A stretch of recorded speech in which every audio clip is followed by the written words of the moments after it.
Hey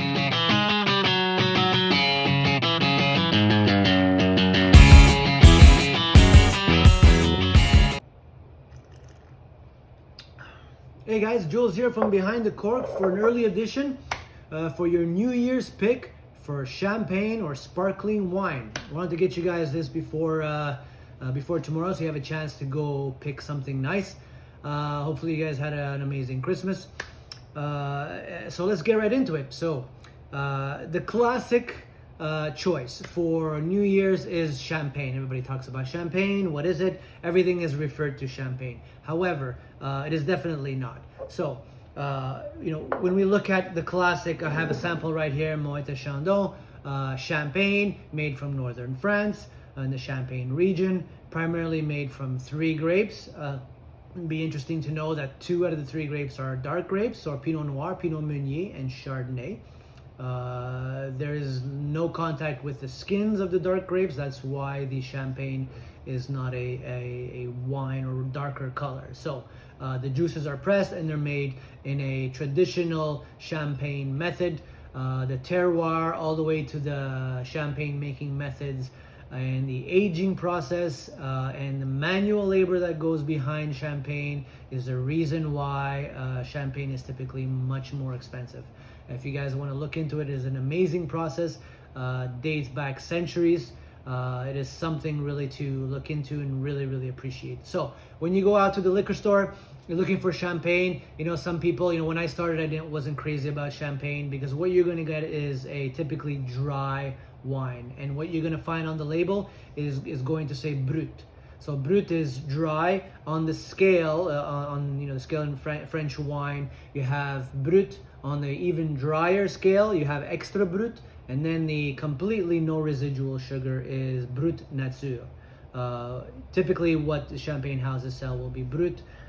If you want something a little bit more residual sugar, extra sec. So try to find something that is extra sec. What you're gonna get in a champagne is yeasty flavors. You're gonna get bread, sourdough, and that's often what I find people don't like about champagne. They say, oh well, my mouth is sour, there's acidity, my tongue starts to burn, it's kind of weird, it's bitter. That is all the trademark, not the bitter and the sour, but the trademark of the acidity, trademark of the yeast, of the lees, of the aging of how champagne is made. So if you like champagne, by all means continue. There's many houses. You don't have to spend an arm and a leg. There's many great producers of champagne. To note, champagne is only labeled in France. No other country can label sparkling, I guess we could say, wine as champagne. And that's why you will not find wine from Spain or wine from Australia that is listed as champagne. There's this particular process and is protected. So great choice. Alternately made in the traditional method, Spanish cava. And again, you're gonna have on the label made in the traditional way, brut nature, extra sec, so on. You're typically gonna find brut, which is dry. You're gonna get the same, slightly different flavors depending on the grape varieties they use. Obviously the terroir is going to be very different as well, so you want to look at that, but a really good choice as well. Spanish cava, in my opinion, if you don't want to go with a champagne, opt for a Spanish cava. It is just superb. The flavors are fantastic. It is a great choice. So if you still have guests or yourself that say, well, I still don't like those yeasty flavors, those sourdough bread flavors, then there are alternate choices, okay? So we'll get, they're typically considered sparkling wines, I guess we could say. One here that I selected, it is a rosé, is a Crémant de Bourgogne. So again, it's from France. It is a rosé, so you're gonna get beautiful, fruity, strawberry flavors. It is still dry, brut. However, the strawberry flavors in the rosé, it's gonna be slightly rosé, this one, is going to give the impression that is a little fruitier. So when you, on the tip of the tongue, when you first taste it, you're gonna get a nice flavor there. So if you don't like the champagne, the Crémant de Bourgogne, try the Crémant de Bourgogne rosé. I'm excited to, we'll talk about Proseccos, but there is a Rosé Prosecco coming out on the market. It's already in the market. I'm excited to taste and hopefully get some reviews for you guys. But a great choice here. If you don't like champagne, Cremant de Bourgogne. There's also a really, really nice, I think, from Pinot Gris or Pinot Blanc from the Alsace. It's Cremant d'Alsace. Beautiful. Look for the word Cremant on it.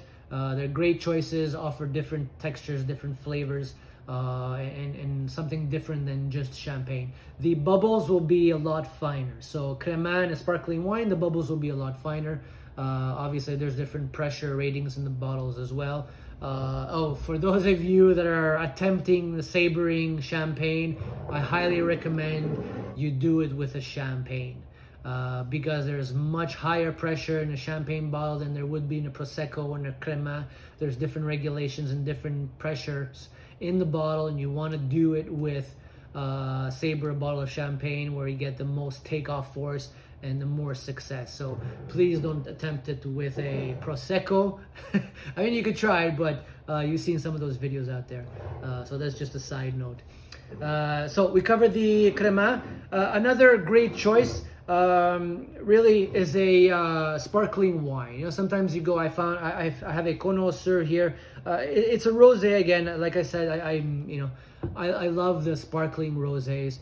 This is a good choice as well. Watermelon, fruity, citrus, sparkling, so really fizzy. Really nice choice for those that don't like the yeasty champagne.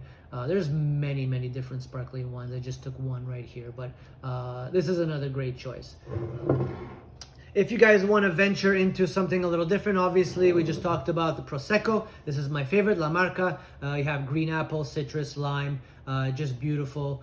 Again, this is a great choice. This is you're gonna get the feeling of the citrus fruit, so it's not gonna feel as dry. A great alternative to champagne, in my opinion. I think Prosecco is what I go to celebrate. It's just beautiful. It's a sparkling wine that is made fabulously in northern Italy. So great choice there. If you have guests or people, I mean, I guess it won't happen this year, but if you have people that are still say, well, I don't like the dry nature and I couldn't find an extra sec champagne, what I would, I'm sure everybody knows martini here, Asti Spumanti, made from the Moscato grape. It's going to be very sweet. It's almost like a sparkly sweet apple juice. They're really inexpensive. I think it was $14 Canadian. This is a good choice just to kind of, again, but this is going to be really sweet. I can have a glass of this. After that, I'm all, sugared out. So a good choice as well if you're just, you want to give this to people that don't enjoy the dry nature of champagnes and sparkling wine. So Asti Spumanti. And lastly, if they still don't like the Proseccos or the sparkling wines or the champagnes, this is a Frizzante. Again, the sparkling Frizzante is much smaller bubbles. You just get that little fizz in the mouth. This is one of my favorites. I think I showed this in the last couple of videos, but Moscato is less of a sparkling wine, less of a champagne. However, has a little fizz, so it gives the impression in a champagne flute glass that there is something nice in there. So a good choice here, again, under $20 Canadian. So hopefully that gives you guys a good choice. Again, champagne, Prosecco, sparkling wine. Your champagnes, whether it's from Spain or France, is going to be dry yeast. Your sparkling wines, you get some citrus. Rosés, you start to get raspberry, fruit, cherry. And you go into the Asti Spumantis, you get the Moscato, you get the sweetness. Look for the Brut or the extra sec if you're going to go into champagnes, if you want something with more residual sugar. And ultimately the Moscato, Frizzante, or Prosecco as well. Good lineup depending on who likes what. I would hate to see a bottle of champagne go to waste if nobody's gonna drink it. So maybe go with this in my honest opinion, Cremant de Bourgogne Rosé. Hard to go wrong. Very inexpensive. I want to say $23, $24 Canadian. Just beautiful. Looks nice in the glass as well. So that's about it. Hopefully you guys got some insights for tomorrow's choice. I want to wish everybody a safe and happy new year. look forward to next year's what's in your glass. Hopefully this gives you some insight in what to choose for tomorrow again. But everybody, please have a safe and happy new year. Looking forward to seeing everyone in the new year. Jules here.